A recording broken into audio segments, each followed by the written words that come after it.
সময় নষ্ট করা কি ধরনের গুনাহ?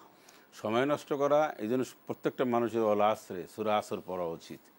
আল্লাহ সময়ের কসম করেছেন কোরআনুল কারিমের মধ্যে। আল্লাহ অনেক বিষয়ের উপর কসম করেছেন। সময়, চন্দ্র, সূর্য, পাহাড়, পর্বত, নদী, কলম, কোরআন। এই কোরআনের মধ্যে বিভিন্ন জায়গায় করেছেন।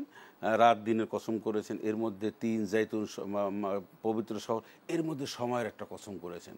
সময়ের মানে কি, সময়ের এত মূল্যবান। পৃথিবী চলে সময়ের উপরে। এই যে আমরা এখানে টেলিভিশন কথা বলতেছি, সেকেন্ড অনুযায়ী কথা বলে। জীবন সময়ের উপরে, জান্নাত জাহান্নাম সময়ের উপরে, মৃত্যু সময়ের উপরে।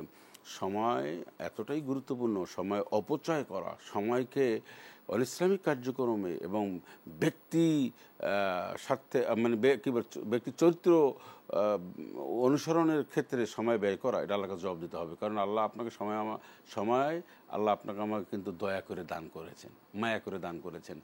তো এই সময়টা মূল্যায়ন করা উচিত। সময়ের যে জাতি মূল্যায়ন করবে না, ভ্যালু অফ টাইম, সে জাতি কখনো উন্নতি লাভ করতে পারে না। একজন মোমেন সবার আগে যতগুলি কাজ তার মধ্যে রুটিনভাবে সতর্ক অবস্থায় থাকবেন, এর মধ্যে একটি হচ্ছে সময়। সময়ের প্রতি খেয়াল রাখবেন। আমরা তো সময় দিই না। চায়ের দোকান থেকে শুরু করে নানানভাবে সময়ের এত ওয়েস্টেজ হচ্ছে। এই সময় ওয়েস্টেজ হচ্ছে, কিন্তু আমরা কখনোই সময়ের মূল্যায়ন করি না। যার কারণে আমরা অনেক পিছিয়ে আছি, জাতি হিসেবে পিছিয়ে আছি, ব্যক্তি হিসেবে পিছিয়ে আছি। অন্যতম কারণ সময়ের মূল্য না দেওয়া।